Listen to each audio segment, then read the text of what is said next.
The meaning is right. Lo llevo por dentro, es mío el momento. I feel it tonight.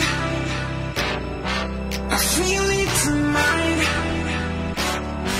Y quiero gritar. Lo llevo por dentro, viviendo el momento. I feel it tonight. I feel it tonight. The meaning is right. Lo llevo por dentro, es mío el momento. I feel it tonight. I feel it.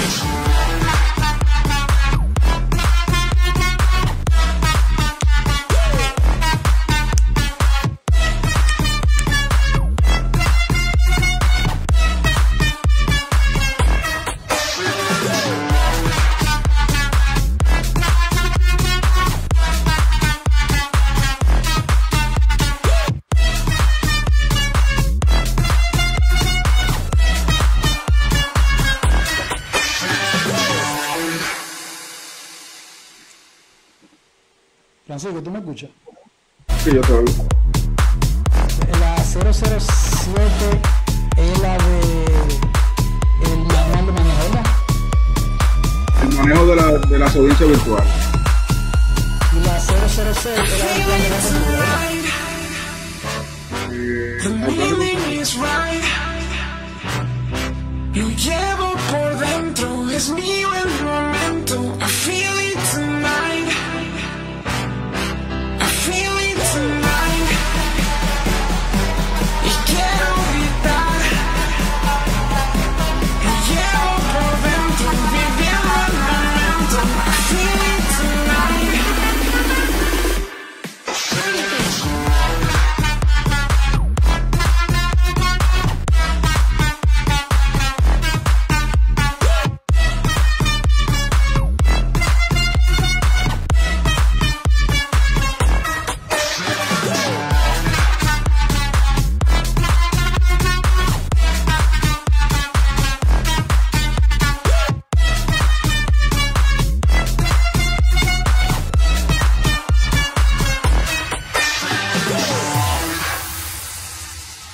I feel it tonight. The meaning is right. Lo llevo por dentro, es mío el momento. I feel it tonight. I feel it tonight. Y quiero gritar. Lo llevo por dentro, viviendo el momento. I feel it tonight. I feel it tonight. The meaning is right. Lo llevo por dentro, es mío el momento. I feel it tonight. I feel it.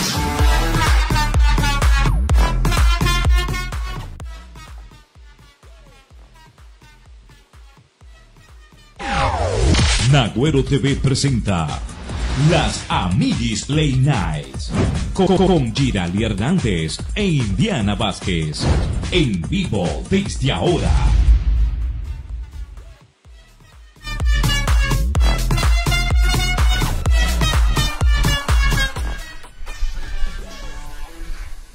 Señora, hola, buenas noches. Esperando en Dios que ustedes estén bien en casita. Bienvenidos una vez más a este su espacio, Las Amiguis Late Night, junto a Indiana Vázquez y Giraldi Hernández. Hola Indy de mi vida, buenas noches. Hola, mi Giri hermosa, ¿cómo estás? Buenas noches a todos esos amigos y un beso para ellos que ya lo extrañábamos.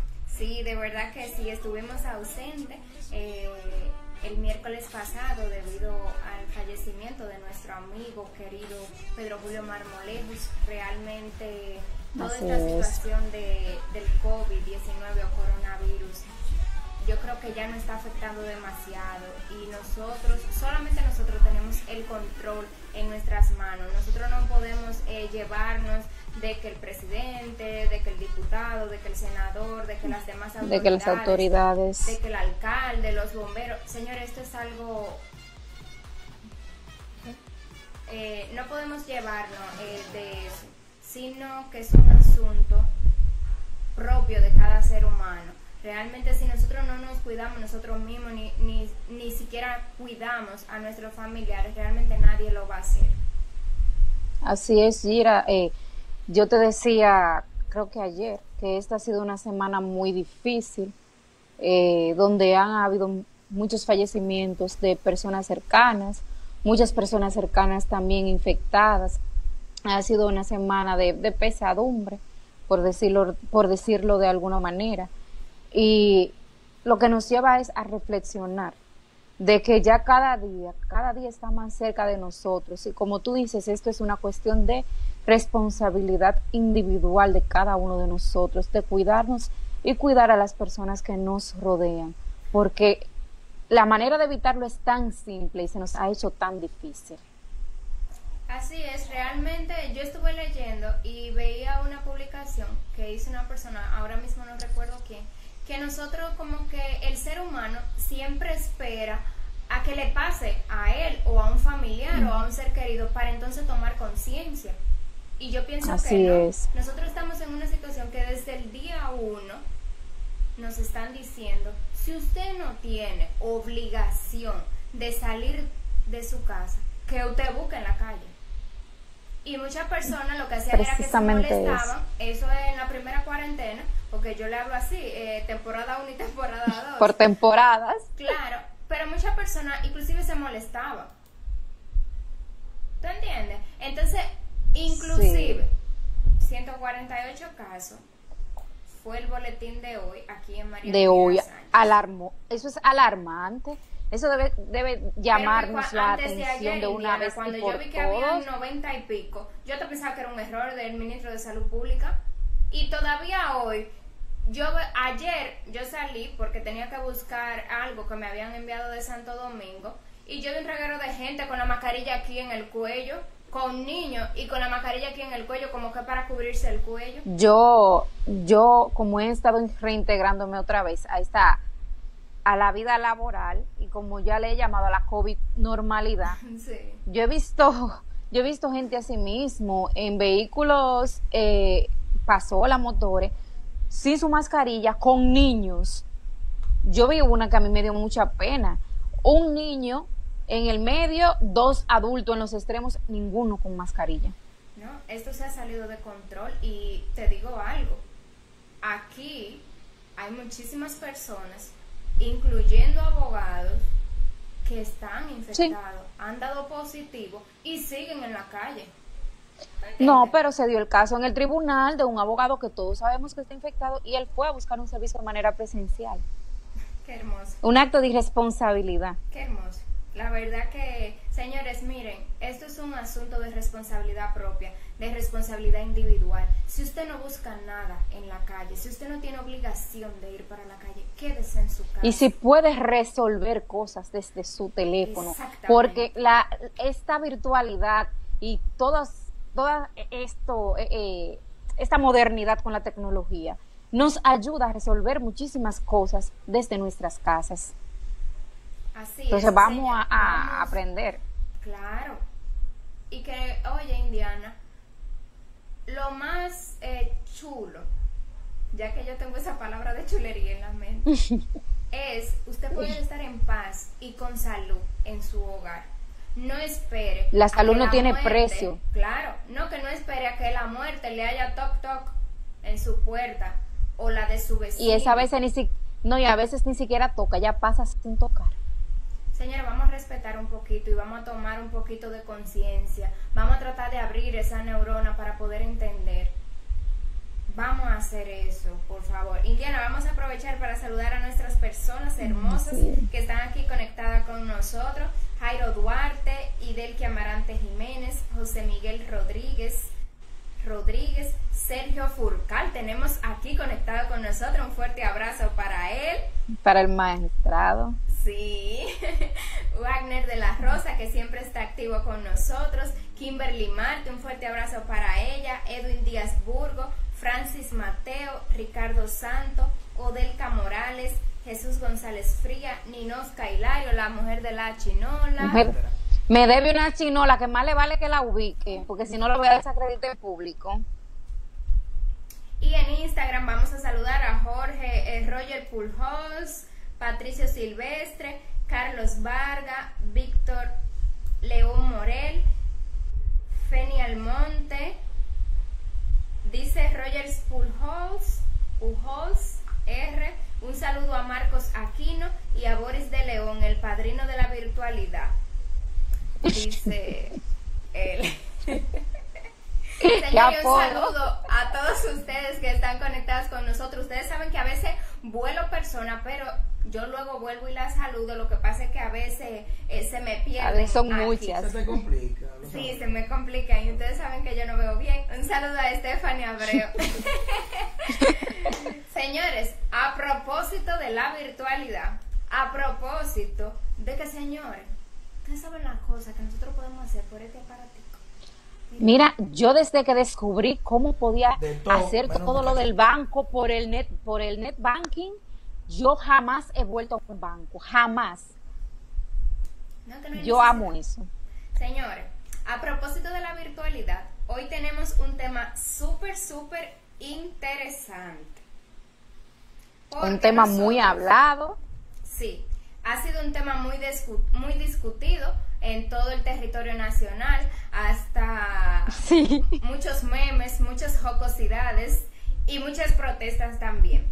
El tema de hoy es justicia virtual, una utopía posible. Y para ello nosotros hemos traído el día de hoy dos abogados muy prestigiosos desde la ciudad de Santo Domingo, con Manuel A. Rodríguez y Francisco Álvarez, quienes nos estarán hablando un poquito, primero que conste, de cómo ha sido el tema de la cuarentena y todo este tema de adaptarse a esta nueva virtualidad, y hablarnos un poquito de lo que es en sí la virtualidad en el tema justicia. Y de cómo es la vida de un abogado que es instagramer. Eso hay que hablarlo también. Sí, aquí hay uno que es Instagram. Yo lo breché. Sí, sí. La voz en off lo brechó hoy. Hizo un video de que cómo es la vida cuando uno va antes de la peluquería y después de la peluquería. Pues, ¿tienes que estar loco? Ese es un real Instagramer.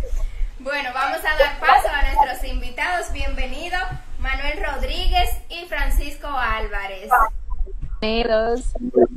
Buenas noches. Un gusto tenerlos con nosotras. Muy buenas noches a esa teleaudiencia, porque es visual, ¿verdad? Tan Así. manifiesta que he visto y concurrida a través de todas las vías que ustedes se comunican.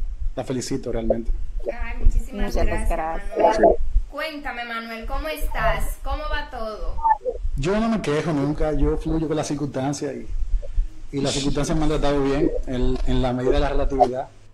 ¿Cómo ha En sido este ese contexto proceso pandémico. de adaptarte en medio de esta pandemia y tener que estar trancadito en casa? Ha sido interesante, yo diría. Yo trato de poner al margen los pensamientos negativos y las ideas. Y yo creo que esa es la clave del éxito, la adaptación. Adaptarnos y sobrevivir, pero adaptarnos progresivamente, tratando de cosechar más cada día. Y me ha ido bien en ese sentido. Yo creo que es una cuestión mental, sobre todo, una actitud espiritual que uno asume en el día a día y que se ven los frutos realmente cuando uno se enfoca en lo que tiene que enfocarse. Así es. Francisco, Así cuéntenos. Fue muy Bueno, yo me chocante adhiero. el tema de la virtualidad y del tema de la cuarentena y tener que estar en casa trancaditos sin tener que ir a audiencia todos los días. Cuéntenos. Bueno, es un cambio realmente de paradigma al que uno tuvo que someterse forzosamente. Pero como dice Manuel, es un tema de introspección y de casi espiritualidad, como uno asume, lo que en principio es un reto, pero luego uno logra exprimirle los beneficios. Pasar tiempo en casa no necesariamente es malo, y en un momento tan complicado como este, donde cuando uno sale se siente agredido por el mundo, que si tocaste algo, Sí, que si sí. algo está sucio, que si alguien no tiene la mascarilla, pues uno lo que tiene que enfocarse en la cosa buena y tratar de aportar para la que pueden mejorar, y el pesimismo dejarlo para luego. Así es, totalmente de Así acuerdo. es. Eso sí es una realidad. Manuel, dime, yo quiero que tú nos digas un poquito de quién es Manuel, porque hay algunas personas aquí en Agua que te conocemos, pero hay otros que no. Bueno, Manuel es un abogado de medio tiempo, siempre lo ha sido así, a diferencia de Francisco, que es un abogado de tiempo completo. Y digo de medio tiempo porque comparto mi vocación profesional con otras vocaciones particulares, como vivir la vida y tratar de, más que nada, vivir la vida. Y para mí vivir la vida es hacer... Medio tiempo para la abogacía y medio tiempo para el Instagram. No, para el Instagram realmente, si tú supieras que ha sido un hobby o una experiencia que yo he desarrollado en los últimos 2 años, forzosamente, porque mi exnovia me hizo tener un Instagram para controlarme. Ay, Dios mío. Y me dejó con ese recuerdo de ella. O sea, cada vez que entro a Instagram tengo que recordarle a ella necesariamente. Ay, Dios Pero ni siquiera mío. Facebook yo tengo, si tú supieras. O sea, que eso es algo extraordinario en mi haber, las redes sociales. Pero como te decía inicialmente, sobreviven los que se adaptan, sobreviven los que pueden superar las circunstancias, la coyuntura, y hoy no creo que sea una opción de tener o no redes sociales, sino una necesidad más que coyuntural, existencial. Y aquí estamos. Esa es la idea. Así es, no podemos estar renuentes al cambio. Eso es así. Bueno, pero la idea es esa realmente, respecto de quién soy. Un abogado, como te decía, fui originalmente en algún momento un joven dominicano de clase media que aspiraba a realizar sus sueños a través del deporte. Pero en esas circunstancias de la vida terminé en la universidad y cuando me vine a dar cuenta ya me había graduado, era muy tarde para volver atrás. Y cuando me vine a dar cuenta estaba ejerciendo el derecho. ¿Y siempre quisiste estudiar derecho, Manuel? No, realmente no. Eso fue un día que veía una película, Ali McBeal se llamaba, una serie que daban, y cuando me preguntaron que qué quería estudiar, ya yo tenía más de 1 año que me había graduado en el colegio, pues yo dije que eso, para salir de paso, yo voy a ser abogado. Ay, caray. Y mira, se me dio, Caramba. realmente, para que tú veas. Qué bueno. ¿Y Pero en ahí el va la caso cosa. suyo, Francisco? Bueno, en mi caso fue una decisión un poco más sencilla. Yo vengo de una familia de abogados. Siempre admiré mucho el trabajo de quienes me precedían en la labor. Y aunque yo decidí ser ingeniero en sistemas hasta tercero de bachillerato, mi padre trabajó en un caso, en ese entonces, representando al papá de una exnovia, que fue muy televisado. Y yo me quedé asombrado con el mundo del derecho al cual yo nunca le había prestado atención hasta ese momento. Y hice un clic con el derecho, me mostré un poco más interesado y, como dijo Manuel, de un momento a otro ya estaba graduado. Tuve que dejar mi carrera en el canto y en el baile.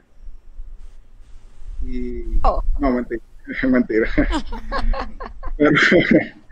Pero nada, llegué, digamos, casi por ósmosis a la carrera. Me apasiona mucho el derecho y todos los días, digamos que, y más ahora en el ámbito virtual, hay algo más de que enamorarse.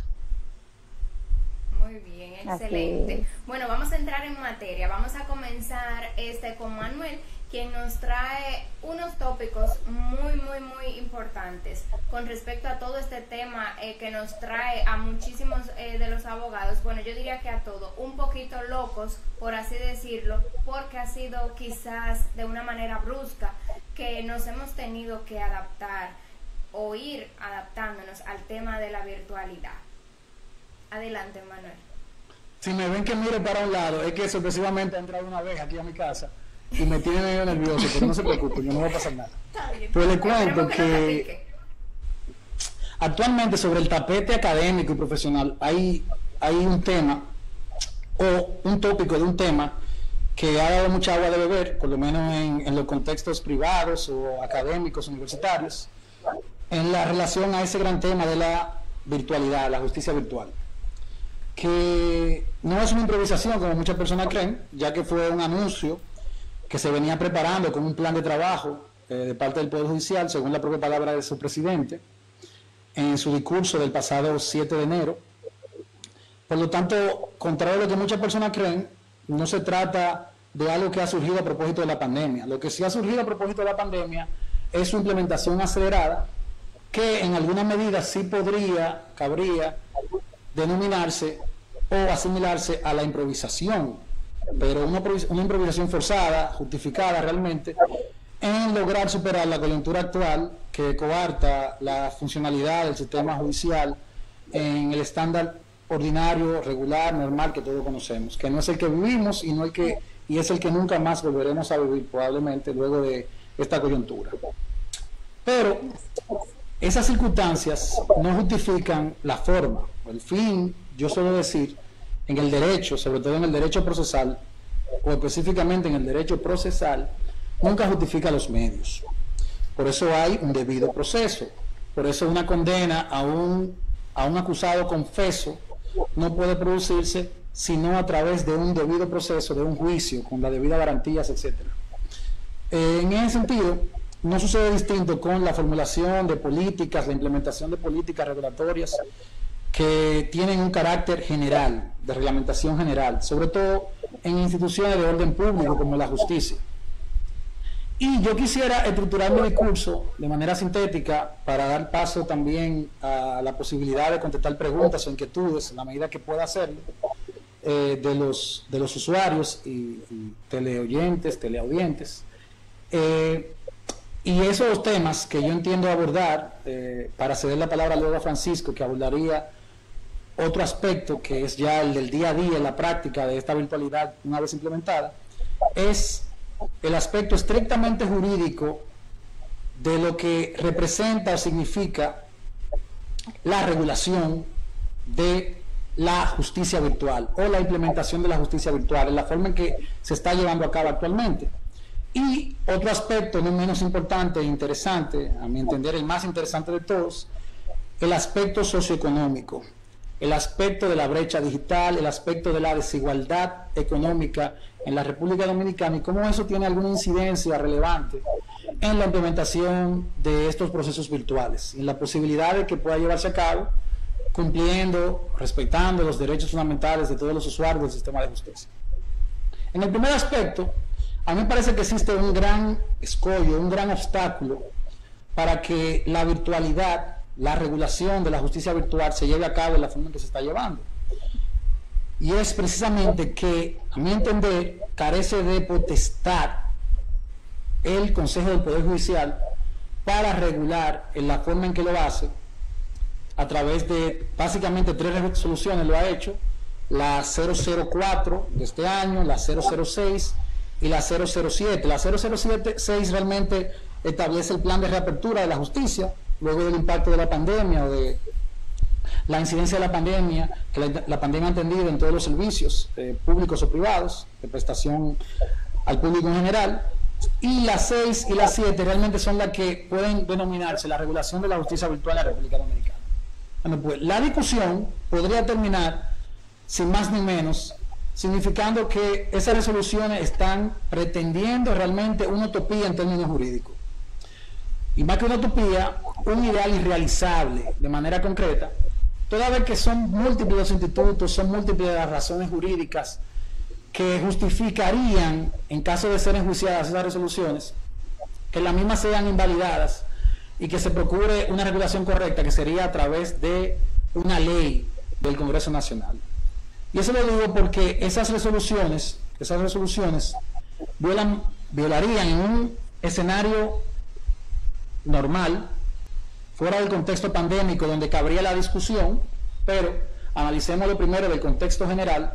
Por una resolución no se podría llevar a cabo las pretensiones que se están actualmente ejecutando a través de las mismas, toda vez que, por ejemplo, se está afectando la publicidad de los procesos judiciales, evidentemente.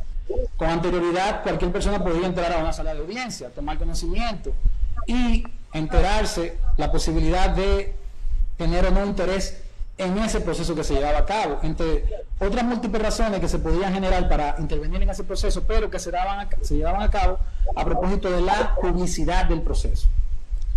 Pues esa publicidad, como ustedes saben, está establecida en la Constitución, en el artículo 69.4.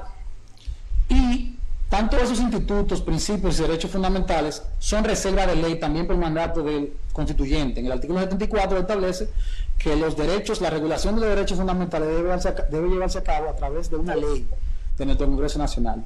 Y no es lo que sucede, evidentemente, cuando se lleva a cabo la regulación del servicio de justicia y de todos los derechos fundamentales que inciden en el servicio de justicia, en la administración de justicia, por una resolución del Consejo del Poder Judicial, que, dicho sea de paso, como un órgano constituido por la Constitución, regulado por una ley orgánica, no tiene esa facultad o potestad regulatoria.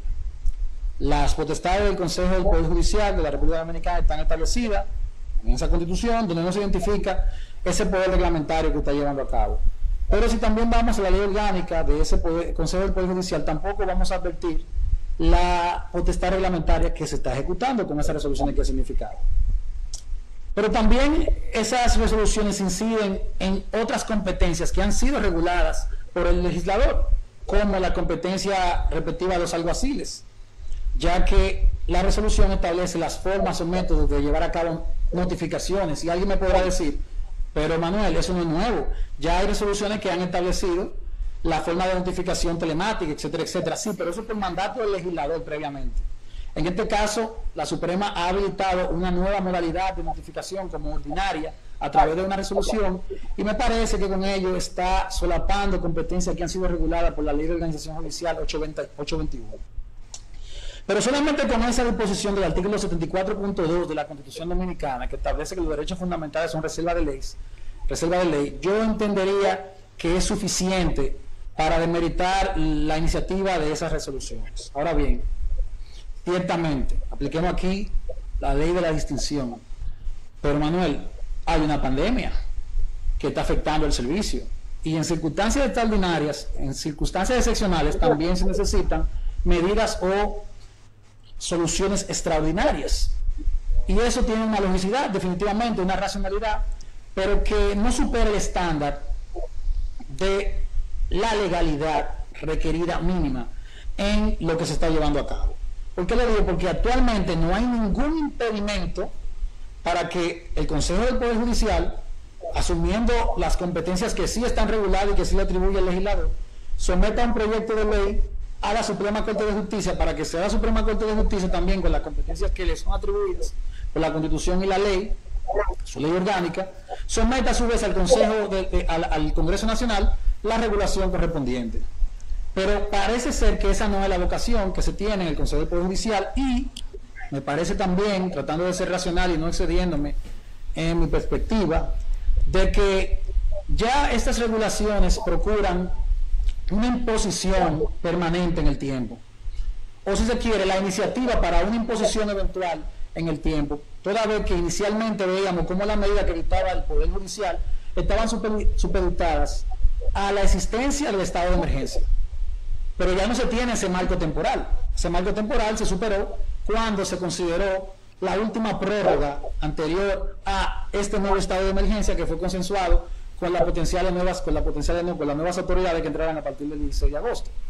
Por lo tanto, hay una discrecionalidad que está llevando a cabo nuestro Consejo del Poder Judicial, si se quiere, la Suprema Corte de Justicia, que capa a nosotros como operadores del sistema, como académicos, como ciudadanos fiscalizadores de la actividad pública, que puede ser muy peligrosa porque no se tiene el control de lo que se está haciendo, o se está imponiendo sin más ni menos. Y aquí viene el segundo aspecto de mi planteamiento. O sea, quiero reducir la primera idea general a que, en cuanto a la forma, existen obstáculos para que se haga como se está haciendo. Pero como aquí suceden las cosas, como suceden siempre, y se terminan sepultando con el olvido, por ejemplo, o con la indiferencia, digamos que el Consejo del Poder Judicial con esas resoluciones supere esa crítica y termina imponiéndola dictatorialmente con esa discrecionalidad que ha obrado a la fecha.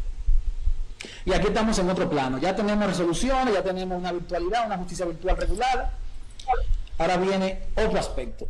¿Se ha tenido en cuenta en esa regulación la brecha digital en la República Dominicana? ¿Se ha tenido en cuenta la capacidad económica de los usuarios del servicio, de los operadores jurídicos, para adaptarse a esa justicia virtual, aún bajo el esquema de la preferencia, de la opcionalidad, como se significa. Yo creo que no. Yo creo que no, por múltiples razones, y ahí es el pecado original que me parece de esta regulación, luego del el técnico jurídico que es significado. Yo te envié unas imágenes que yo quisiera compartir con tu público, y quisiera que suban la primera imagen que tenemos para ilustrar Vamos a pasar con la primera imagen. lo que yo he preparado como una especie de estratificación social de la comunidad de abogados de la República Dominicana. Y este abogado, que vemos aquí, un abogado muy conocido en las élites de la abogacía, de la clase empresarial y del poder público, el doctor Boris de León. Vemos a Boris, quizá el ejemplo de Boris es el peor que yo puedo utilizar, porque Boris no solamente es un abogado de la élite en la República Dominicana, Boris es la cúspide de esa élite, prácticamente. Como él, no creo que exista muchos abogados en República Dominicana, y ese ejemplo de cómo se maneja el Boris el doctor Boris en su oficina da cuenta de que difícilmente se multiplique ese escenario en la realidad de otros abogados. Entonces ahí tenemos un abogado que yo quiero significar como representante de la élite, en esa estratificación, en esa pirámide. Tiene acceso a la multimedia en todas sus modalidades posibles, tecnología de punta, quizá puede llevar 3 o 4 audiencias al mismo tiempo, dispone de su biblioteca, servicio eléctrico 24/7, secretaria, asistente de imagen que toma la foto, etcétera, etcétera. Es un abogado como él, que se podrían identificar otros de sus nombres sonoros, que tienen esa posibilidad y que quizás nunca le llegue a afectar esa brecha digital o esa incapacidad económica que sí tienen otros abogados. Ahora bien, si tomamos el ejemplo de Boris, esa imagen, y vamos bajando la brecha digital, quiero que suba la próxima foto, por favor. Es Boris de León, y una segunda imagen que te he enviado. A mí me parece que cuando la Suprema regula, tuvo en cuenta al abogado como Boris de León, que es el abogado que está representado en ese pleno de la Suprema Corte de Justicia, es el abogado de ese nivel.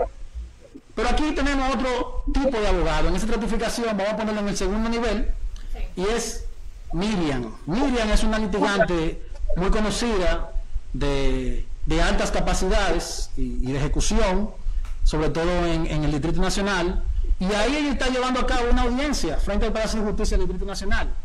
Entre Boris de León, que está en la cúpula como significado, y Miriam, estamos otro grupo de abogados, que somos los que tenemos acceso a las redes con cierta dificultad, que nos esforzamos, y cuenta de eso dado que estamos aquí comunicándonos, etcétera, en este programa, como pudo ser en una audiencia y demás, y que mal que bien podríamos adaptarnos sin mayores dificultades a la justicia virtual y a los méritos que todos nos alegramos que trae la justicia virtual. Poder llevar a cabo una audiencia desde tu casa, en la comodidad, sin la presión del tiempo, eso de que se me quedó un documento en mi casa ya no existe, eso de que tengo que hacer 2 cosas al mismo tiempo tampoco es un impedimento. ¿Por qué? Porque la justicia virtual lo permite, por la facilidad que brinda a nosotros que tenemos la capacidad de ejecutar esas posibilidades. Y por nosotros quiero llamar a los abogados que están desde Boris en la cúspide a Miriam. Ahora bien, en esa estratificación, donde yo significo a Miriam como el punto de equilibrio, el término medio de nosotros los abogados en la República Dominicana, ahora viene otro grupo de abogados que para mí constituye la gran mayoría, que es de Miriam a esta otra imagen, el abogado vitillero. El abogado vitillero es el rebelde por naturaleza, pero no por naturaleza, por instinto de supervivencia. Hay que entender que esos abogados están ahí jugando vitilla, no porque quieren, porque esa es su forma de protestar, porque no tienen el acceso a las redes, y como esos hay una gran mayoría en el país. Yo me pregunto si nuestra Suprema Corte de Justicia, el Consejo del Poder Judicial, al momento de implementar esas regulaciones y esos méritos que a todos nos hace feliz, a todos nosotros los que estamos de Miriam a Boris, pensó en esa otra clase de abogados que yo conozco porque he litigado en Nagua, he litigado en Samaná, en Barahona, en Puerto Plata, etcétera, y sé que son más de lo que nos podemos imaginar. Y eso también, esos abogados, porque por lo menos veo que tienen una apariencia estética que da a entender que se bañaron en la mañana, que tienen su vida resuelta y que están protestando a su manera. Pero si están protestando, no solamente porque el servicio judicial estaba suspendido, están protestando precisamente en el contexto en el que la justicia virtual le queda grande. Porque un aliciente hubiese sido, vámonos a la justicia virtual, como han dicho muchas personas, y se han esforzado, y incluso hay personas que han sacado préstamos para sacar un celular, abogados.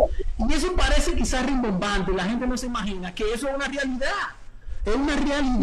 común en muchas comunidades. Excúsame que te interrumpa.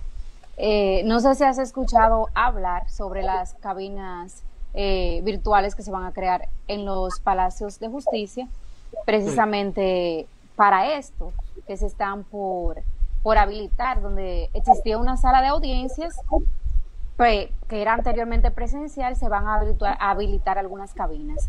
¿Qué opinión merece esto? ¿Tú crees que esto puede adelantar un poquito con eso de cerrar la brecha digital en ese aspecto? Es que si nosotros vemos la justicia como un vestido de seda o como un vestido de poliéster, como se quiera, una medida de ese tipo representaría en todo ese vestido un parcho de seda al vestido de poliéster o un parcho de poliéster al vestido de seda. El problema es mucho más grande y global. Es como que cuando miran el dedo que apunta y se pierden la virtud de ver el firmamento, como sugiere siempre mi amigo y genio que conozco, Roger Pujols. Entonces, esa no es la solución, una medida de ese tipo. Es que la solución es un examen profundo, un análisis sociológico, socioeconómico, que determine la posibilidad de que una justicia virtual, aun siendo opcional, pueda implementarse sin discriminación alguna injusta, pueda implementarse en una medida en que todos los usuarios del servicio podamos disfrutar de ella en igualdad de condiciones, de posibilidades, a propósito también de un principio que se encuentra regulado en nuestro Código Procesal Penal de la igualdad de armas, que aunque opere en el contexto de un proceso, tiene una trascendencia y tiene una aplicación en su concreción en esta realidad ahora que se impone con la justicia virtual. Entonces, lo que yo propongo, sugiero, como medida racional, antes de cualquier debate que se pueda implementar para la justicia virtual, y yo valoro la buena fe que tienen nuestros dirigentes en el Poder Judicial, es que se lleve a cabo un consenso, un acuerdo, un estudio de implementación que ya ha iniciado exitosamente, si se quiere, porque se han implementado y la virtualidad ya es una realidad. Dejó de ser una utopía, es una realidad. Sin embargo, una realidad que se ha impuesto y que está causando muchos daños en República Dominicana. Si, por ejemplo, los datos que da el Colegio de Abogados de la República Dominicana, que yo le creo menos al Colegio de Abogados que a cualquier mentiroso confeso, pero si sí es cierto ese dato que da el Colegio de Abogados de que el 80% de nuestra clase no dispone de teléfonos inteligentes o de acceso a las redes, entonces esto es serio. Y yo no dudo que sea muy divorciado de la verdad ese dato, porque ya en el año 2001, el entonces presidente de la Suprema Corte de Justicia anunciaba que la sociedad dominicana había perdido la capacidad de seguir absorbiendo abogados. Y eso lo decía precisamente, atención al nivel socioeconómico de esa clase profesional. Han pasado ya casi 20 años, y déjeme decirle algo, son más los que se han graduado de la Escuela de Derecho que los abogados que se han muerto. Somos mucho más, y la sociedad sigue siendo la misma, en el sentido de las demandas, de las ofertas, hemos evolucionado bastante, pero esa brecha digital se sigue manifestando como un problema entre nosotros, y para eso se podría consultar al Indotel, a los demás organismos, y daría cuenta de una realidad que es muy disímil, a la que permite entender el éxito optimista de la justicia virtual en República Dominicana. Yo quiero cerrar ahí con esos dos aspectos, sencillamente el aspecto socioeconómico, que me faltarían muchas otras puntos a considerar. Antes de que cerremos, Manuel, recordarle a todas las personas que están conectadas con nosotros a través de todas las plataformas de Nahuero Digital que estamos conversando con el abogado Manuel Rodríguez, quien también es columnista de acento.com, que quería recalcar eso. Manuel, antes de ponerle una pausa a ese tema, ¿tú tienes algo en mente, algunas sugerencias que sean criterios tuyos propios con respecto al tema en sí, con respecto a ese tema que afecta, porque es un aspecto... Con respecto al tema, escúchame, ¿lo podría repetir? ¿Con respecto al tema? Sí, que si tú tienes, en base a tus criterios, algunas sugerencias o algunas opiniones de qué medidas poder implementar para poder cerrar un poquito esa brecha. porque realmente es un aspecto que deja un abanico muy abierto. Por ejemplo, en el caso de hoy, yo escuchaba de dos abogados que en pleno, estamos finalizando casi el año 2020 y ahora es que crean una cuenta de WhatsApp en su teléfono, que jamás la habían tenido. Entonces, desde tu criterio, ¿qué podrías decirnos tú al respecto de esa situación? No, ese es un problema como el de resolver la luz, la intermitencia de la luz en la República Dominicana, que escaparía no solamente a mis capacidades, sino yo creo que a una gestión gubernamental, a poder acabar con la brecha digital en la República Dominicana, me parece, tratando de ser razonable, un problema de políticas públicas, un problema de realidad socioeconómica de un país, si se quiere, tercermundista, de un Estado más que fallido, que ha estado fallando en múltiples aspectos, y que escapa, en definitiva, si de alguien escapa de la mano ese problema, era el Consejo del Poder Judicial o del Poder Judicial. Entonces, es un aspecto que tiene que regularse de manera interinstitucional, coordinada, bajo muchas reservas, con meditación y prudencia, etcétera. O sea que la justicia virtual yo la veo como un éxito en un primer escenario, superando el escollo de la regulación y la forma que decía anteriormente, pero solamente en el contexto pandémico o dentro del marco de la provisionalidad. De manera que como ensayo ha sido un éxito, pero siempre que lo asimilemos como un inicio a una posibilidad, y por eso el título correctísimo de su programa como una utopía posible. Muy bien, excelente. Vamos a Y entonces me gustaría ceder la palabra a Francisco, que abordaría otro aspecto totalmente diferente en el que podemos luego hacer intercambio de ideas sobre ya la dinámica del día a día de esa virtualidad. Perfecto, de acuerdo. Francisco Álvarez, con nosotros Sí. ahora. Gracias. Bueno, como decía Manuel, hay un problema práctico. Y todo lo que vamos a tratar ahora va a ser dejando de lado la discusión de la viabilidad de esas resoluciones del Consejo del Poder Judicial, que yo coincido con Manuel en muchos de sus argumentos, y vamos a imaginarnos de que las mismas no están contestadas, no están siendo contestadas. Tenemos tres tipos de problemas en la virtualidad. Está el problema de la presencialidad en el ámbito de las audiencias, el problema con el ámbito secretarial o administrativo y el problema investigativo. Las audiencias la primera semana fueron sumamente complicadas. El software que se eligió, que es el de Microsoft Teams, no es el más intuitivo. Incluso todos nosotros usamos siempre que podemos, por ejemplo, Zoom, pero nunca he escuchado a un amigo, vamos a hacer un Microsoft Teams esta noche, porque la verdad es que es sumamente complejo y al final ofrece la misma operatividad que el Zoom. El Zoom es, digamos, la versión ligera del software para tú comunicarte de una persona a otra, poder enseñar pantalla, cámara y todas las demás cosas. Cuando inició la virtualidad, yo tuve, entre comillas, el ocio suficiente para interesarme molestosamente en cómo se iba a comenzar a conocer audiencias en el ámbito virtual. Yo comencé a ir al tribunal, yo hice mi cita, yo visitaba a la secretaria, yo investigué, yo molesté, yo tuiteé. Yo llamé mucho la atención porque estaba aburrido, no tenía trabajo.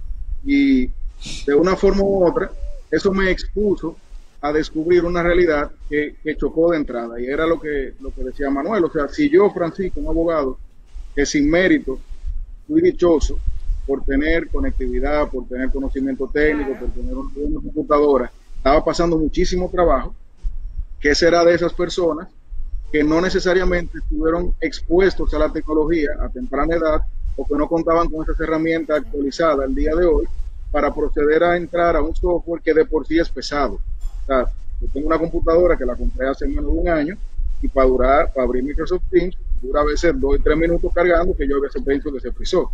Entonces, hay un problema práctico y es algo que es difícil de vencer, que está vinculado a las herramientas que todos los abogados tienen en este país.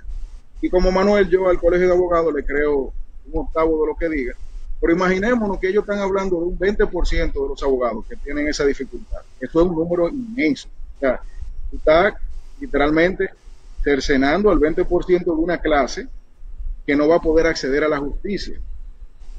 ustedes mencionaban que van a habilitar unos salones pequeños, que van a recibir personas, que van a poder sostener sus audiencias ahí, esas cabinas, pero hay un problema práctico que no se puede vencer, y ustedes van a escuchar mucho esa frase, problema práctico, porque en teoría y de manera idónea, me encanta la virtualidad. O sea, yo puedo ir a Higüey, yo puedo ir a Anagua, puedo ir a Samaná, puedo ir a Santiago, sala, bebiéndome un café, termino y puedo jugar con mi niño. Eso es idóneo, eso está fabuloso. Pero cuando uno lo mira en el espejo de la sociedad dominicana y de los problemas prácticos que se presentan, entonces tenemos un problema difícil de vencer. Los trámites administrativos son un mar profundo, sin ningún tipo de salvavidas, con corrientes peligrosas, torbellinos, tormenta con rayos y un tiburón que tiene un mes sin comer. Yo creo que la mejor manera de explicar lo difícil que es un trámite administrativo hoy día es que yo solicité el estatus de un expediente una semana antes de mi audiencia, yo conocí mi audiencia, concluí, tengo una sentencia favorable en ese caso, y días después de yo tener mi sentencia, la Suprema me respondió diciéndome que el expediente no tiene movimiento. Cuando yo vi eso, yo dije, wow, o sea, 24 o 25 días después de mi solicitud, recibí una respuesta que no fue satisfactoria. Pero el problema es más profundo de ahí. Yo como usuario no puedo transmitir esa ineficiencia administrativa al cliente, porque el cliente lo que quiere es resultados. Sí, no me Entonces, esa parte. cuando uno tiene que explicarle a un cliente que uno hizo lo necesario para que algo sucediera y el resultado es contraproducente, es difícil que ese cliente pueda asimilarlo de una forma, vamos a decir, condescendiente y que diga, está bien, Francisco, gracias por tu apoyo, cuando sus intereses están en juego. Ahora bien, en el Distrito Nacional yo pude descubrir algo que me pareció muy curioso. En materia de referimiento, las reglas para interponer un referimiento no han variado. Nosotros la importamos y tenemos cientos de años, digamos, con una figura jurídica inmutada. O de buena primera, con el tema de la virtualidad, se agregó un paso que nunca había existido aquí en el Distrito Nacional, que era la precalificación. ¿Qué quiere decir eso? Que la persona que quería demandar en referimiento ya no podía demandar como antes, sino que tenía que solicitar una autorización al tribunal. Eso se traduce a un trámite ilegal porque no está en la ley, que lamentablemente es invencible para las personas que no lo saben.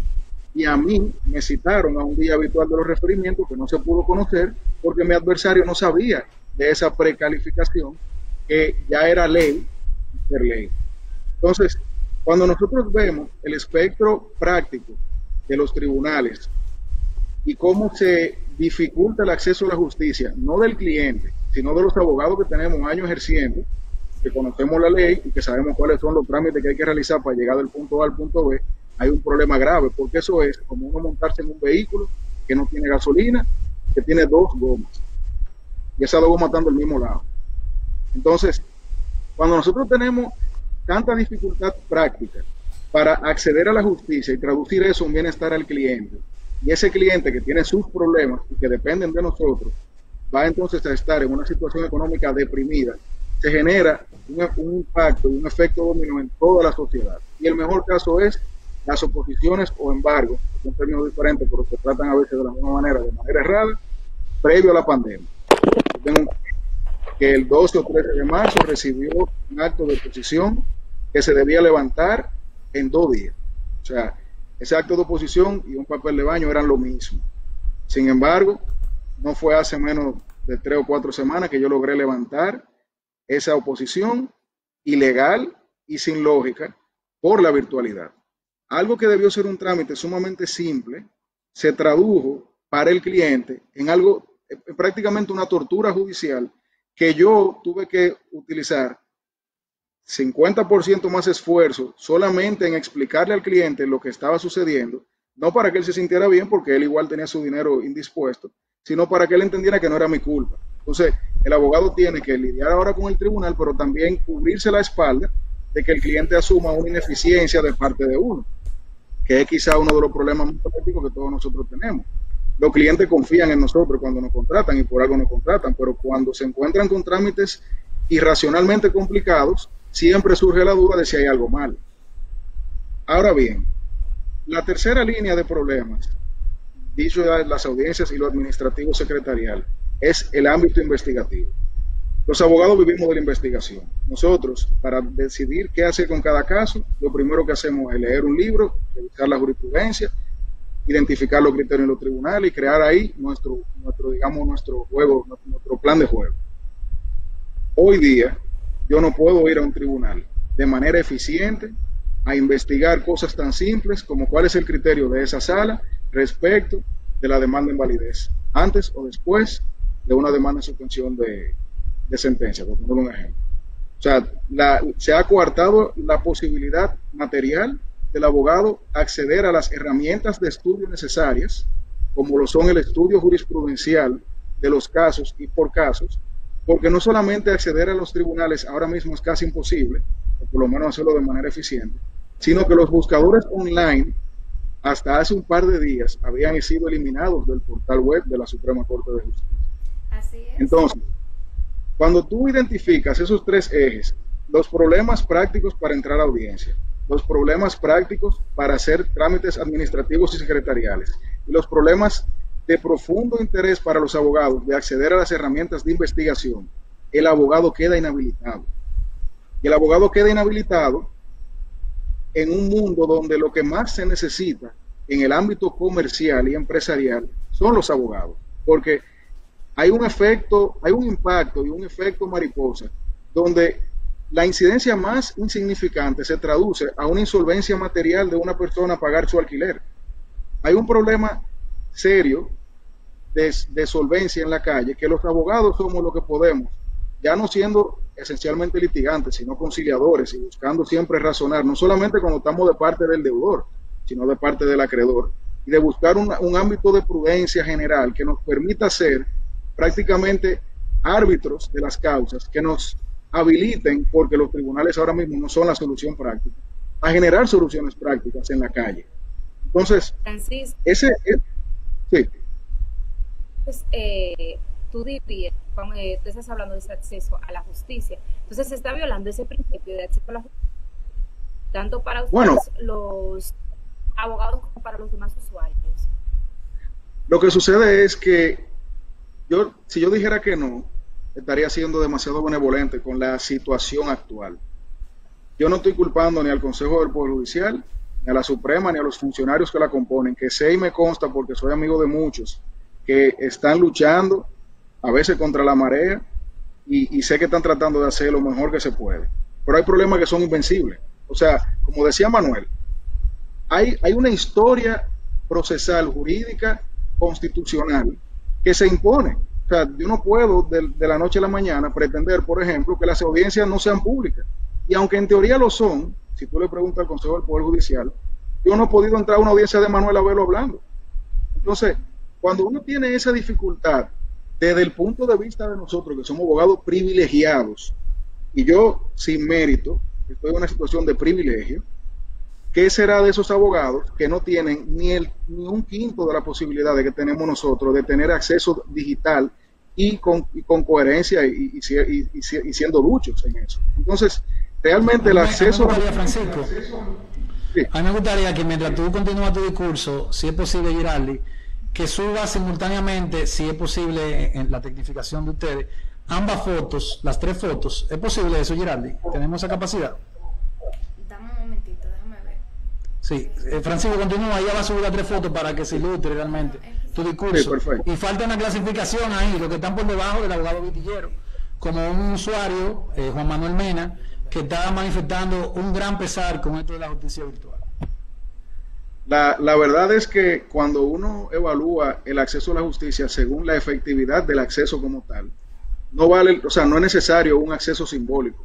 Es como uno crear una carretera de un carril que salga de un peaje de 4. O sea, es verdad que tú tienes acceso a ese carril, pero es un carril para 4 carriles. Entonces, esa boca, ese embudo que se crea en la justicia para tú acceder, es en sí una inhabilitación del acceso a la justicia y en consecuencia se están violando principios. La forma más idónea de uno resolver esto es con paciencia, por un lado, pero también con comunicación entre el brazo directivo y administrativo del Poder Judicial y los abogados que estamos en la calle pasando trabajo. Nosotros no podemos, y eso es algo que ocurre mucho, leer, por ejemplo, un tuit que diga que todo está bien, cuando uno sabe que todo no está bien. Entonces, hay un tema hasta de empatía que se debe tener siempre como norte en las relaciones entre la administración y el administrado, para que no se sienta esa molestia y esa rabia cuando uno tiene una semana tratando de hacer algo que debería ser súper simple y uno ve a esa persona a la cual tú estás tratando de acudir diciendo que todo está bien y que no hay problema. Uno de los colegas de nosotros, Juan Mena, él tiene un punto que es muy importante. Él dice, la justicia virtual no me sirve. Y lo que él dice es cierto, porque la justicia virtual a él no le ha servido, igual que a cientos de miles de personas que a lo largo de estos meses se han visto con sus derechos conculcados y sin imposibilidad ni siquiera de pretender obtener algún tipo de resarcimiento eventual. La solución no la hay. No hay, lamentablemente, con una pandemia, algo que nosotros nunca en nuestra vida nos hubiésemos imaginado, y sé que si nos lo hubiésemos imaginado, hubiésemos dejado de barajar tantas salidas antes de marzo. Sí. Nosotros tenemos un problema práctico, y es que estamos viviendo un momento increíblemente nuevo y estresante, y no hay soluciones ni globales ni correctas. Entonces, yo por eso decidí desde hace un tiempo quejarme, solucionar o ofreciendo soluciones, y admito que no me he sentido escuchado a veces, aunque sí normalmente lo he logrado, pero igual, de una posición de privilegio. O sea, que es lo que yo creo que debe cambiar. Los otros días yo hice un tweet que el community manager del Poder Judicial me escribió aparte y me dijo, mándame el caso que yo te voy a resolver. Y un abogado ahí mismo le respondió algo muy curioso, le dijo, no es que tú le resuelvas a Francisco, es que yo estoy en la misma posición de Francisco, y tú a Francisco lo notaste, pero a mí no me había notado. Y como Francisco, entonces, hay muchos. No, eso es lo que pasa. Entonces, el problema del acceso a la justicia es que ahora mismo está limitado, y la mejor analogía es un embudo. Nosotros tenemos un embudo judicial que tiene una boquilla de un carril para 8, 10, 15 carriles que tienen desde marzo con un tapón, y no hay gasolina, hay calor y no hay quesero vendiendo queso en la calle.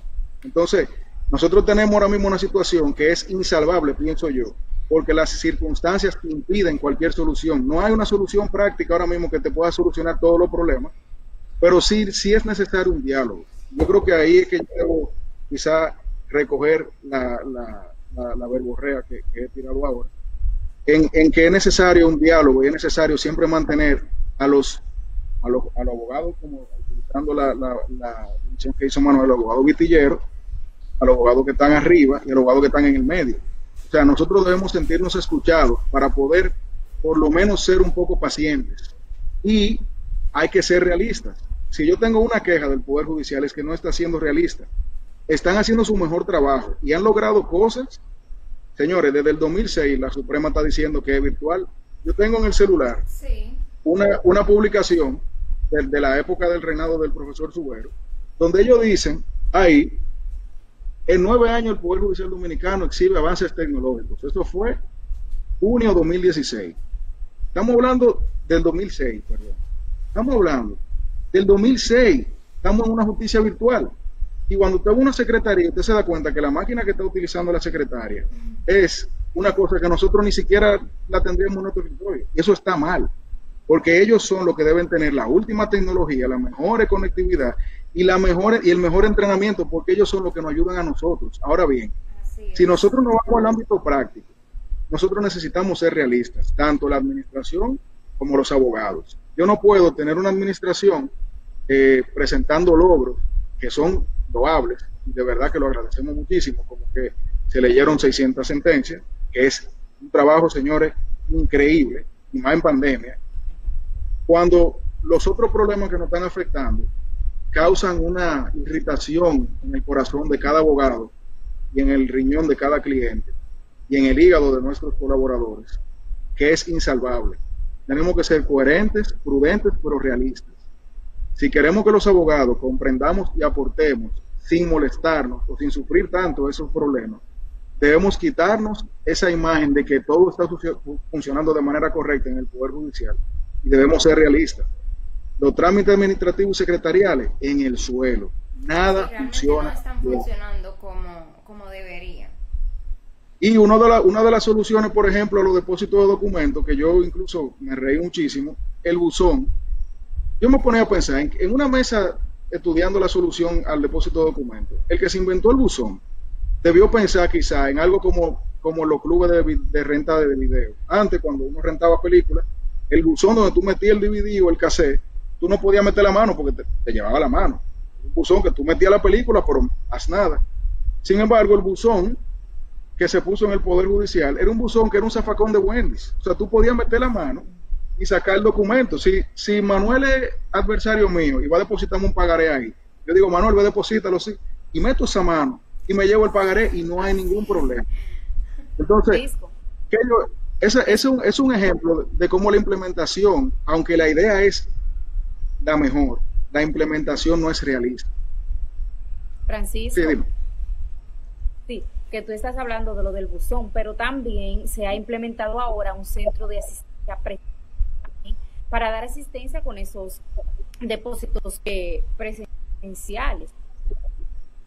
Aparte sí, de pero el problema es que para tú tener un depósito presencial, tú tienes que hacer una cita, tiene que haber una disponibilidad, y entonces ahí tú accedes a ese servicio.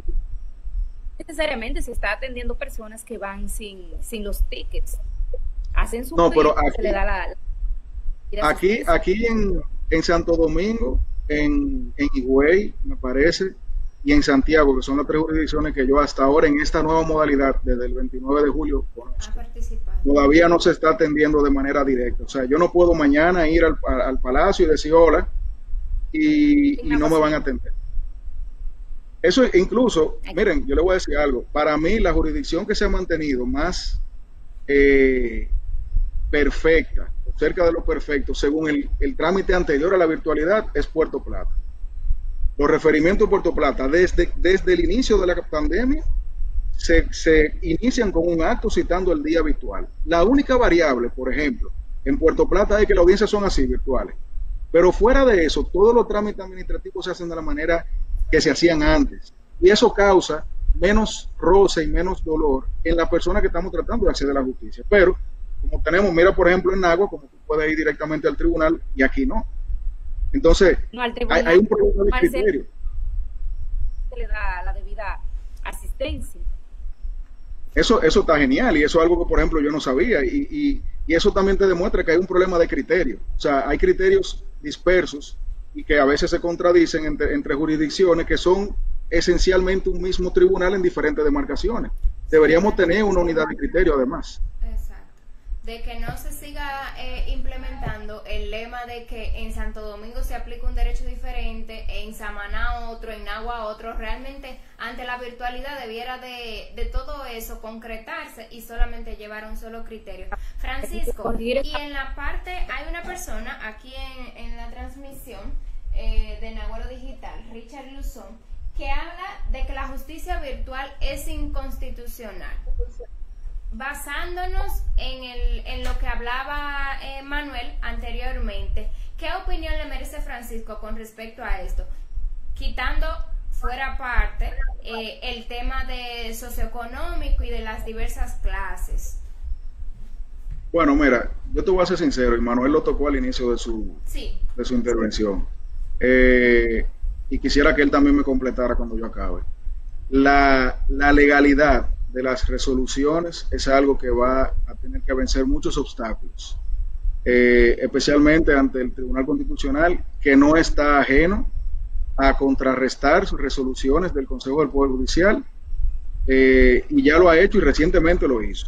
Entonces, la legalidad como tal es sumamente cuestionable. Y yo le voy a decir solamente una cosa para que Manuel complete. Sí. En un proceso civil normal, ordinario, la posibilidad material de alguien actuar como interviniente voluntario tiene tantas trabas materiales y físicas, presenciales, para lograrlo, que en sí es contraproducente para el derecho que recae en esa persona. Y eso solo lo hace inconstitucional.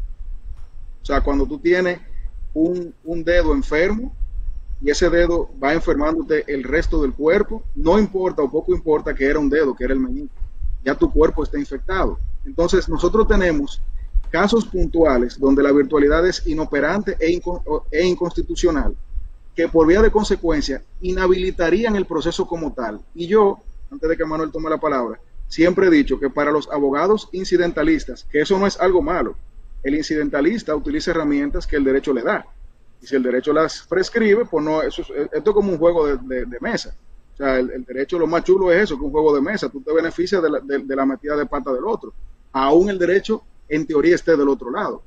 Pero los abogados incidentalistas van a tener un festín con esto, porque es que hay tanta cosa de donde agarrarse, que van a terminar indefectiblemente en una Suprema Corte de Justicia que se va a ver obligada a cambiar criterios centenarios si quiere salvar sus resoluciones del Consejo de Poder Judicial. Dale, Manuel. Sí, la inconstitucionalidad de la justicia virtual, en la medida en que ha sido regulada, puede enfocarse a través de dos grandes aspectos, el formal y el sustantivo. En el aspecto formal, el que yo me había referido ya, a grosso modo, de manera general, como un problema competencial. De hecho, hay una causal de inconstitucionalidad que no es muy conocida o identificada con este membrete por los entendidos, o los curiosos, o nosotros los abogados en general, que es la inconstitucionalidad por ilegalidad. En la medida en que es el constituyente que establece de qué manera se regulará determinado instituto, que regularmente es a través de la ley. Y un caso muy gráfico es el caso de el poder que tiene, la potestad que tienen los ayuntamientos para establecer arbitrios. Tienen que ser regulados por ley esos arbitrios. Es establecida por ley esa potestad, de manera que cada vez que un ayuntamiento incide o solapa la competencia legal, la reserva de ley de la materia tributaria del Congreso, se considera inconstitucional ese arbitrio. Ha pasado así en múltiples ocasiones. Aquí, por analogía, se da un caso similar en cuanto a la competencia. La ley, cuando establece, la Constitución, cuando establece el Consejo del Poder Judicial, el Poder Judicial y sus atribuciones, establece las atribuciones que considera principales, si se quiere, y luego remite a la ley el complemento de esas atribuciones o la organización de ese órgano constituido. Pues la ley orgánica del Consejo del Poder Judicial, que es la 2811, establece cuáles son las potestades reglamentarias que tiene el Consejo del Poder Judicial. Y significa, por mandato constitucional, la ley establecerá tus atribuciones. Y esa ley limita las atribuciones en cuanto al poder reglamentario a, en el artículo 8.8, la que tiene que ver con la presentación, en primer lugar, de proyectos de ley a la Suprema Corte de Justicia para que la someta al Congreso Nacional. Esa es una primera atribución, si se quiere, del ámbito de naturaleza regulatoria, pero que tiene que ver únicamente y exclusivamente con la preparación de ese proyecto que va a someter a la Suprema Corte de Justicia. Luego existen dos poderes reglamentarios o dos materias que le son de su competencia reglamentaria, que es la que establece el artículo 8.4 para la regulación del sistema de carrera judicial, la distribución de cargos y el escalafón judicial. Y luego el artículo 8.5 que tiene que ver con el reglamento de aplicación de esa ley orgánica del Consejo del Poder Judicial. En ningún aspecto, en ninguna disposición esa ley orgánica, ni ninguna disposición alguna legal vigente establece la facultad o la potestad del Consejo del Poder Judicial para regular, para establecer el servicio judicial, la administración de justicia con incidencia a institutos de derecho de orden público, como lo que ya hay el significado que supone la administración de justicia. Ese es el aspecto formal que justificaría la inconstitucionalidad de esa justicia virtual regulada por resolución. El otro aspecto es mucho más profundo y técnico y tiene que ver con la no discriminación que hace o la no distinción que hace en cuanto a materias para la concreción de principios fundamentales que se dan en el ámbito o en la dinámica procesal de cada una de esas materias. Por ejemplo, nosotros sabemos que por tradición histórica, con lo cual yo no estoy de acuerdo, pero es así ya por cultura jurídico-procesal, el principio de inmediación en materia procesal civil no se asimila ni se aplica igual en esa materia que en el procesal penal, definitivamente. Pero tampoco se aplica igual el principio de contradicción, ni tampoco se aplica igual la oralidad, pues esta regulación del Consejo del Poder Judicial no discrimina en cuanto a eso, no tiene en vista esa concreción de principios históricamente establecida, regulada también históricamente, no tanto por jurisprudencia, sino por la ley, y entiende que la justicia virtual se puede aplicar en la misma medida en todas esas materias. Si nosotros vamos al estándar de esos principios, de la asimilación de esos principios, la concreción de esos principios por materia, encontraremos múltiples códigos para poder defender la regulación que actualmente tenemos como justicia virtual en la República Dominicana. Es un trabajo que se viene construyendo en los foros académicos. Si nosotros hacemos acopio de la crítica que se advierten en múltiples artículos por entendido y demás, veremos que son más de 1, 2, 3, 4, 5, 7 las quejas que se tienen en cuanto al estudio de esos principios de cara a esa regulación. Entonces que sí, definitivamente me parece que se trata de un aspecto de inconstitucionalidad grosero, evidente, la justicia. Y alguien me dirá, pero Manuel, ustedes son unos rebeldes sin causa, con causa, etcétera, tira piedra, ese pesimismo. No, esto es optimismo razonado. Lo que pasa es que hay que poner en contexto y llamar la cosa por su nombre. Como dice un colega, ex juez, el magistrado, ex magistrado Pedro Balbuena, en esta pandemia o en esta cuarentena, si algo no está en toque de queda o suspendido, son los derechos fundamentales de la justicia, del derecho de defensa, del debido proceso, etcétera, etcétera. Y eso es precisamente lo que se está respetando con esta modalidad de regulación. Nosotros podríamos ver decisiones desde ya, por ejemplo, un ciudadano que se pide su extradición desde Estados Unidos, se le conoce su juicio y la defensa de ese ciudadano hace unos días se opuso a la virtualidad, luego que ya la había aceptado. Y la Sala Penal de la Suprema Corte de Justicia sienta un primer precedente, entiendo, sobre la virtualidad, donde explica y justifica que no se viola ninguno de esos principios porque se lleva a cabo ese juicio de extradición por la vía virtual, máximo cuando ya ha sido aceptada. Ahí hace una aplicación, sin llamarlo por su nombre, de la doctrina de los actos propios, apela a la incoherencia de que si tú aceptaste no te puedes venir sobre tu propio paso, y ya esto se está implementando por tu aceptación previa. Sin embargo, entiendo que se excede esa sala cuando significa o entiende que no existe violación de principio alguno en cuanto a la dinámica procesal que se lleva por el hecho de que se haga por la vía virtual, porque estamos hablando de un juicio, estamos hablando de un proceso penal y que tendrá un resultado tan grave o un bien jurídico protegido tan importante como el que se tendría si ese ciudadano fuese a ser condenado en República Dominicana para perder su libertad, como sucede en este proceso de extradición con la remisión propia a Estados Unidos. Entonces, hay aspectos que no se están valorando, porque no se hace por materia la regulación, no se advierte por materia la intríngulo de cada proceso, etcétera, etcétera. Entonces sí, definitivamente me parece que no merecería mucha discusión lo de la inconstitucionalidad porque es evidente el tema al respecto. Y hay un recurso, tengo entendido, contra esas resoluciones que ya fue depositado en el Consejo del Poder, en el Tribunal Constitucional, y ya veremos qué dicen nuestros jueces constitucionales al respecto. Perfecto. Francisco y Manuel, ya para finalizar, porque realmente se nos ha ido el tiempo. Tienen una maratón. El tema. Yo tuve que cerrar Instagram y volverlo a abrir. Ay, señores. Miren, tuvimos que cerrar Instagram. O sea, Instagram se nos cayó y volvimos otra vez a reanudarlo. Pero realmente el tema es muy interesante. Yo sé que hay muchos de los abogados que están conectados, que están con las orejas abiertas, escuchando todo esto. Inclusive aquí Ninos Quilario, que es abogada, dice que la analogía de Francisco no tiene precedentes y que lo correcto es hablar de soluciones y que la unidad de criterio es la verdadera utopía para Manuel. Ya para finalizar, Manuel y Francisco, con respecto al tema del Colegio de Abogados, brevemente, ¿qué opinión tienen ustedes? Porque realmente hemos visto que el Colegio de Abogados ha sido muy enfático, fue muy enfático con el tema de la apertura de los tribunales, pero en base a sugerencias, a criterios, a buscarle soluciones a todas las problemáticas que ha dado este tema de la justicia virtual, no hemos visto esa iniciativa por parte de ellos. ¿Qué opinión tienen ustedes con respecto a esto? Si me deja iniciar, yo nunca he visto iniciativa loable alguna en nuestro colegio de abogados. Esa es mi humilde opinión.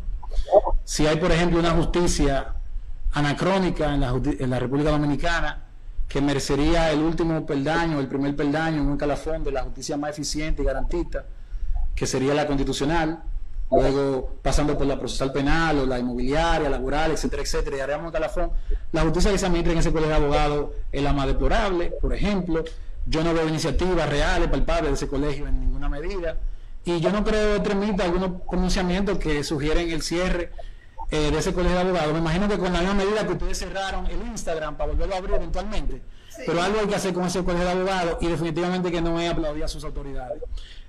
Atentamente, Manuel Rodríguez, definitivamente. Yo segundo esa posición. Atentamente, Giraldi Hernández.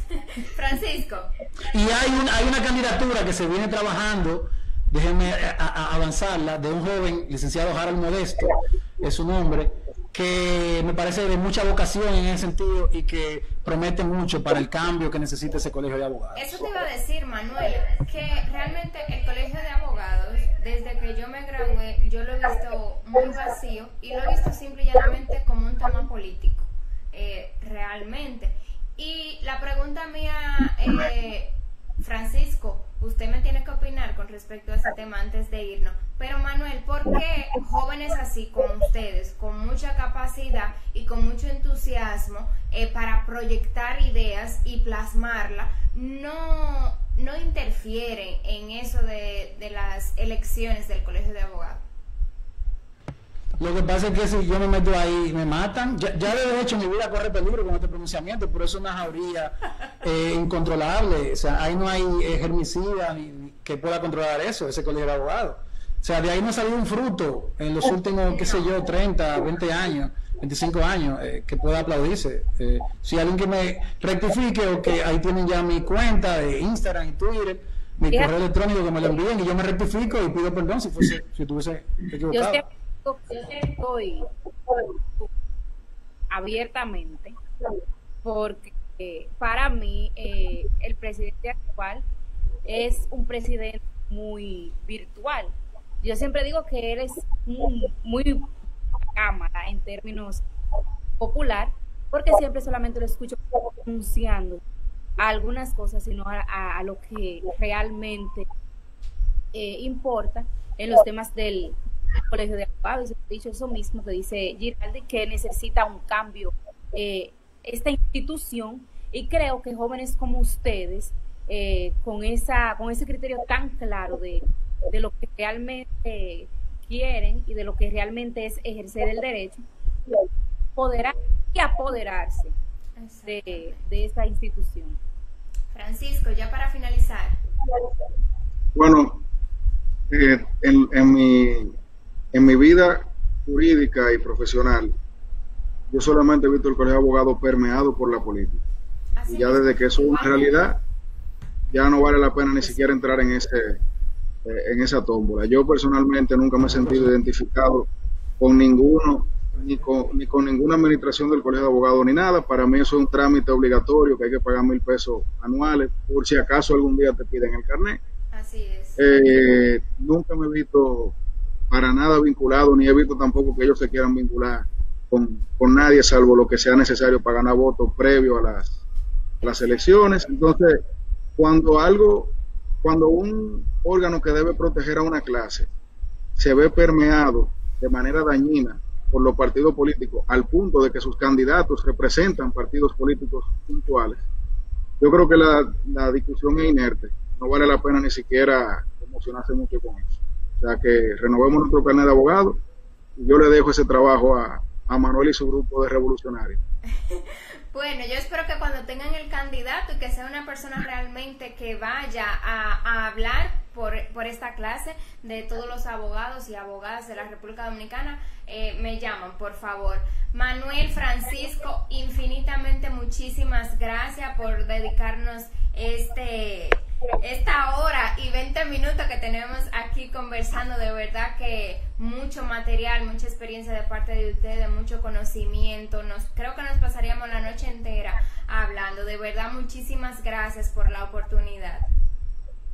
Así es. Saludo a la comunidad de Nagua que tanto me gusta visitar, que tanto me gusta ir a compartir, tanto judicialmente como en otros aspectos y sentidos. Y espero llevar a Francisco pronto, a ver si lo dejan ir en su casa conmigo a Nagua. Esperemos que sí, lo vamos a esperar aquí después que pase todo esto de la pandemia. Un placer, ¿eh? Gracias. Muchísimas gracias. Indiana, yo no sé si me metí en un lío por hablar del colegio de abogados, pero la verdad, desde que yo me gradué, esa gente no están en nada. Esa gente, ante esta pandemia, excúsame Indy, lo único que hicieron fue protestar para que abrieran los tribunales, no sé si para que los abogados se infectaran o para qué, pero realmente no he visto que le han buscado como soluciones, como viabilidad a que las quejas y los problemas que tienen todos los abogados con respecto a este tema de la justicia virtual se solucionen. Así es, Irali, se supone que debe ser una institución que vele porque se respeten los derechos de cada abogado, pero también hacer respetar los derechos ya sea de los servidores judiciales en este caso. Así es. Que no se pensó en ellos en ningún momento. El Colegio de Abogados hizo su protesta. Yo sentí, como servidora judicial, yo me sentí maltratada, te voy a decir la verdad. No, eso no pero, es comparación. Como tú decías, se necesita un cambio y esperemos que ese cambio se vea y que repercuta. Así es. Indy, ya para finalizar, yo voy antes de pasarte a ti la palabra para que despidas, déjame saludar a las personas que estuvieron conectadas con nosotros. Juan, esta maratón fue una película de Netflix. Este maratón, así es, porque en Instagram tuvimos que tumbar y volver a poner otra vez. Ay, padre. Un fuerte abrazo para Juan Manuel Mena, que está conectado con nosotros desde Santo Domingo, un gran amigo. Esperamos tenerlo por aquí cuando todo esto de la pandemia pase. Richard Luzón, Mayra Fernández, Isabel Rivera, María Ángel Santos de Calderón, Jorge Ogando Batista, Juan Tavares, Ninosca Hilario, Odilis García Ruiz, Yesenia Ortiz, Camilo Duarte, Emilio Cortorreal, Israel Hernández, Rosandi García, J.D. Morel Medina, Stephanie Abreu, Carielis del Rosario, Shani Frías, Arismendi Alvarado, Raiza Ureña, Lenny Cruz, Eduardo Hernández, Elvis García, Derrickson Frías, Cruzaira Ramona Paredes, Milagros Felipe Batista, Miguel Ángel Abreu y Angel Subi. Un fuerte abrazo para todos ustedes. Recuerden quedarse en casita. Hoy. Sí. Adelante, Indy. Darle gracias a todos esos seguidores que se mantuvieron ahí conectados, a pesar de que, como dice Amaury, nos extendemos un poquito, pero este es un tema que tiene bastante que desglosar y sé que lo vamos a volver a tocar en otra ocasión, ya sea con Manuel y Francisco o con otros abogados, porque diríamos que es un tema que tiene mucha tela de cortar, muchas opiniones encontradas, muchas quejas y nada, para nosotras, como todas las noches, es un placer poder llegar a cada uno de ustedes, poder contar con seguidores tan fieles que desde el día cero han estado con nosotros. Bye bye, señores, muchísimas gracias. Ya ustedes saben, el próximo miércoles a las 8 p.m. nos vemos aquí con Indy y Giraldi.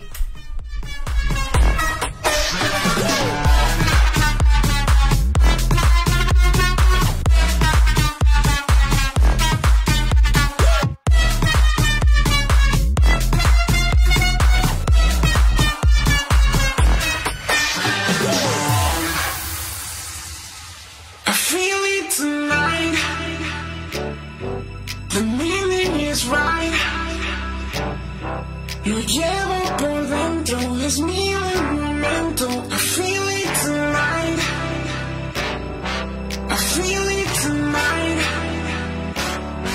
Y quiero